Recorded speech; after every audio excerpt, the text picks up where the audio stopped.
Hi, മിക്ക ടീനേജേഴ്സും ഇന്ന് face ചെയ്യുന്ന ഒരു മെയിൻ പ്രശ്നമാണ് മുഖക്കുരു. ഇത് വന്നു കഴിഞ്ഞാൽ ഇത് പോകുമ്പോൾ ഉള്ള പാടുകൾ അത് പിന്നെ പറയും വേണ്ട. ഇതെങ്ങനെ വീട്ടിൽ ക്വിക്കായിട്ട് നമുക്ക് മാറ്റാൻ പറ്റുമെന്ന് ഇന്നത്തെ വീഡിയോയിൽ നോക്കാം.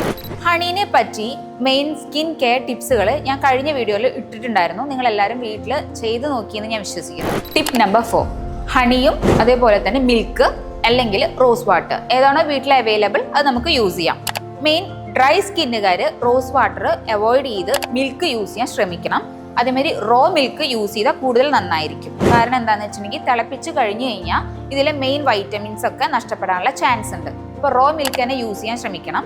ഒരു 1 or 2 ഡ്രോപ്സ് റോ മിൽക്ക് അല്ലെങ്കിൽ റോസ് വാട്ടർ ഹണി ഒന്ന് ഡൈലൂട്ട് ചെയ്തിട്ട് ഇതേപോലെ ഒരു 1 മിനിറ്റ് ഫേസിൽ നന്നായിട്ടൊന്ന് മസാജ് ചെയ്തിട്ട് ഒരു 20 മിനിറ്റ്സ് കഴിഞ്ഞ് വാഷ് ഔട്ട് ചെയ്ത് കളയാം. ഇത് എന്തിനാന്ന് വെച്ചിട്ടുണ്ടെങ്കിൽ സ്കിന്നിലുള്ള അൺഈവൻ സ്കിന്നായിട്ടുള്ള സ്കിന്നിനെ കുറച്ചുകൂടി ക്ലിയർ ആക്കാൻ വേണ്ടിയിട്ട് ഇത് വളരെയധികം ഹെൽപ്പ് ചെയ്യും. അതുപോലെ തന്നെ 30 വയസ്സ് കഴിഞ്ഞ് കഴിഞ്ഞാൽ എല്ലാവർക്കും ഉണ്ടാകുന്ന ഒരു പ്രശ്നമാണ് ഡാർക്ക് സർക്കിൾസ്.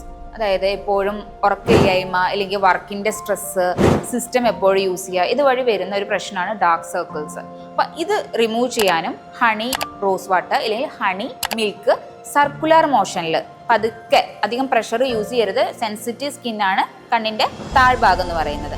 അവിടെ നന്നായിട്ടൊന്ന് അപ്ലൈ ചെയ്ത് 20 മിനിറ്റ്സ് വെച്ചിട്ട് വാഷ് ഔട്ട് ചെയ്ത് കഴിഞ്ഞാൽ നല്ലൊരു എഫക്റ്റാണ് നമുക്ക് കിട്ടുക. അതായത് ഡാർക്ക് സർക്കിൾസ് പതിയെ കുറഞ്ഞു തുടങ്ങും. എപ്പോഴും ശ്രദ്ധിക്കണം, ഇത് കണ്ടിന്യൂസ് ആയിട്ട് നമ്മൾ ട്രൈ ചെയ്തുകൊണ്ടിരിക്കണം. അല്ലെങ്കിൽ നമുക്ക് വിചാരിച്ച എഫക്റ്റ് ഒന്നും കിട്ടില്ല. ഇതുപോലെ ഇൻട്രസ്റ്റിംഗ് ആയിട്ടുള്ള ഹണി ടിപ്സ് ആയിട്ട് നമുക്ക് അടുത്ത വീഡിയോയിൽ കാണാം. ബൈ.